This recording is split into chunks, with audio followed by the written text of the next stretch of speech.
Good morning, everybody, and welcome back to another episode of Drinking Wine at 9. Why? Because it's 9 o'clock and we be drinking. Yeah. And today I have a very special guest all the way from Oregon, the Willamette Valley, Gretchen Boock, who is the general manager of Benton Winery, and I've been a fan forever. It's our only wine today, so we're going to really talk up Willamette Valley, Gretchen's role at the winery, and this amazing Pinot Noir. So Gretchen, welcome to the table. Welcome to Denver. Let's go. Thanks, Mats. It's so great to be here and excited to share a wine with you today and talk about all the things I'm super passionate about. Yes. Yeah, I've been in Oregon my whole life and dedicated basically my whole career to Oregon wine. So I'm really happy to, share some of that with you and get you excited about this. She is a native of Oregon, and this beautiful winery was founded in 1988, and that was the year I was born. Ooh, amazing. So young. I love it. Excuse me. We'll drink to that. Yeah, okay. And if you believe that, then, I've got some property to tell you. So, Gretchen, tell us about this wonderful Pinot Noir. Yeah, my pleasure. So, Benton Lane, like you said, established in 1988. Just a little history on Oregon. It's actually, I think of Benton Lane as a pretty historic brand for the Willamette Valley. We are actually the 212th bonded winery in Oregon, and back in the day they used to do it in like chronological order. So, 212. There's certainly not 211 around anymore in front of us. So, been around a while. It's mostly focused on this gorgeous property. We have a 317 acre piece of land that's a pristine property in the Willamette Valley. The Willamette Valley is about, 3.1 million acres big. It is big. Huge, much bigger than Sonoma and Napa. Right. And so we talk all about the valley, and it's like, kind of flanked by the two major mountains throughout the valley. Okay. The Coast Range, of course, and the Cascade Mountain Range. And then this huge fertile valley in between, and we are about 2/3 of the way down the valley, south of Portland, if that helps you understand where we are. Sure. 317 acres with 140 acres of vines planted on the property. It's a very large vineyard for the Willamette Valley. I think there might be, I'm guessing here, 5-6 vineyards of that size in the Willamette Valley, believe it or not. Wow. Yeah, there's about 1,100 vineyards now in the valley. Maybe it's 1,000 in the valley.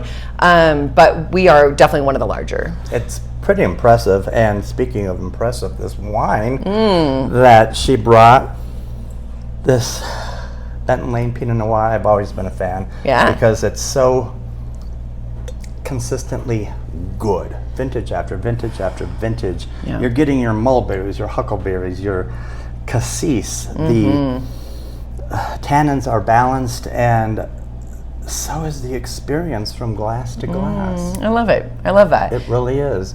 And I'm sure that has a lot to do with Senor Orrego. Tell us about you got him, it. the So winemaker. Amael Orrego, you said it with a proper accent, is our winemaker, and he is from Chile, so that's where the accent comes from. And yes, Amael, I believe, is just a very, very talented winemaker. I brought him on, and he actually has an amazing story with our owners, actually he's known them for well over a decade. And he's just a talented guy who has this intuition for winemaking that I've never seen before. And I mean, that's really special. I've worked with a lot of winemakers in my 25 years in the Oregon wine scene, and he has been able to come into our property and dig into the details, a lot of details, but make some big changes pretty quickly in the last couple of vintages, which I'm really stoked about. I think part of the consistency is coming from the fact that it's this estate. Right. It's this 140 acre vineyard. We do have 10 acres of Chardonnay and 130 acres of Pinot Noir. Our oldest vines are from 91, 92, 93. And then and some are replanted, so some are younger. Our youngest vines are 18, but the lion's share of the vineyard is from the 90s. By the way, it's dry farmed. We have never had a drip of irrigation on this vineyard. That is so cool. It's just natural. Yeah, it's so natural. Sustainably farmed. This is the prime picture of what a good Pinot Noir should be. Yeah, so when you're working with this place, you get to, it's every year is a little different, of course, and I think in Oregon the vintage variations are greater than in some regions, because our weather can be pretty extreme in Oregon. It can be much cooler, some years wetter, warmer, you name it, and it really can stretch the style a little bit. Like I think like Sonoma, maybe the style range is this much. Oregon probably ranges this much, you know? And that's part of what we celebrate in Oregon, is that every vintage has such unique characteristics. So, you know, we've got some variety, of course, some, you know, vintage variation, but this estate kind of has this, you know, throughput that's like a common line that we always find from vintage to vintage. A lot of diversity. So let me ask you this. What, aside from the obvious, what food would you pair with this? Well, it's one of the things. We talked about oysters earlier. Yeah, well, yes. And Oregon Pinot Noir, first of all, Willamette Valley Pinot Noir it's what I drink most of the time because it's so diverse. It's such a diverse food pairing wine, right? It goes with everything from light fish, light meats, all the way into steaks and red meats. Sure. I can drink Pinot Noir all by itself, especially this Willamette Valley Pinot Noir. It's refreshing enough. It has this like bright, fresh, red fruit, vibrant acidity that makes it like refreshing and enjoyable all by itself. Right. Cassis, pomegranate.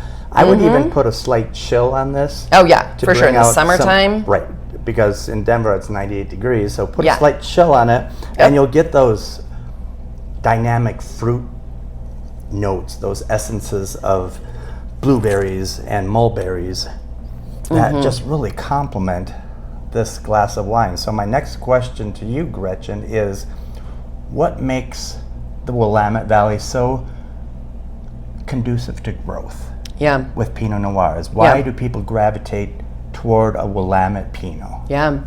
Well, it's a great question, and I personally think we're doing it the best. I think the Willamette Valley is, you know, growing some of the world's very best Pinot Noir and Chardonnay, and other varietals as well. It's a pretty diverse area, but for Pinot Noir specifically, there's several key elements. We have a cooler climate.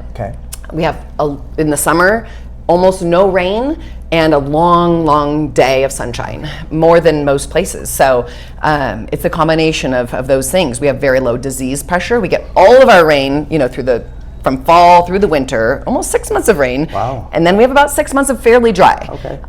Almost no rain through the real portion of the growing season, and long sunny days.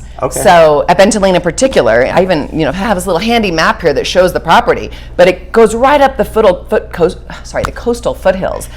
It's facing primarily to the east, and so it gets that morning sunshine, but as the sun hits noon and goes over, you know, it's softer in the afternoon. So we get beautiful morning sunshine, but not the extreme heat of the afternoon that could, you know, cook the grapes. It could burn things and you know, cause some problems. So the sunny conditions are perfect in the summer. Our soils are really important. Oregon is primarily made up of two soil types, volcanic soils and marine sedimentary soils. Believe it or not, the entire state of Oregon used to be under the ocean.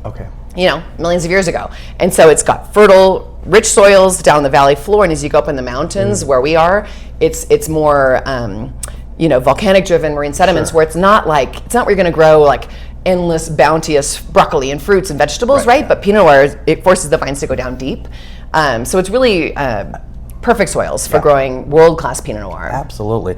And I wore this shirt especially for you because imagine this being a little glass of Benton Lane Pinot Noir. Oh yeah. Yeah, and you see the back for our viewing audience. I love it. Because we got a little. It is an effort of love, a collaboration of love. And that was a great answer. And I noticed that she brought some charcuterie. And with Pinot Noir, the possibilities are endless. You can eat whatever you like. It's no longer white wine with chicken or fish. It's what you want. And Pinot Noir being so versatile, load up a little platter or a little plate for the summer and serve this. You'll be the hit of the night. So true. A little lower alcohol, right, than some of the bigger reds, which is popular these days. Makes it a little bit easier to sip on throughout the day, and pairs well so well with so many different things. I mean, cheese, right? Rich, creamy cheese is balanced by the acidity of Pinot Noir. Like that goes so well together. Berries, always berries. Berries, of course. I mean, which is obviously such a staple in Oregon. Nuts. We had some liverwurst. Thank you. The liverwurst over here that was like heaven on earth with Pinot Noir, just balanced together so well. Yeah, no, this is definitely my go-to from, you know, lunches and dinners all by itself. And you don't have to overthink it. Pinot Noir is so versatile and so it's such a fan favorite. And at Argonaut, Miss Sheila already has these on sale because they're in such demand, and the quality is always there. It's consistent, vintage after vintage, glass after glass, and that's why you need to treat yourself to come on down to Argonaut, simply because it's worth the trip, and it's summer. So, just enjoy yourself. Don't overthink it. Yeah. Just come down and buy it. Enjoy it. That's what I say. And Gretchen, I can't thank you enough for joining me at the table, and welcome for your brief stay in Denver. Yeah, it's my pleasure to be here. Introducing us to Benton Lane. And I hope everybody else discovers it. If you see me in the store, stop me. Mm-hmm. We'll talk about this. And just enjoy yourself and the wine and the rest of summer. Thank you. Cheers. So, cheers, Gretchen. Wonderful. Thank you again. Enjoy your Oregon Pinot.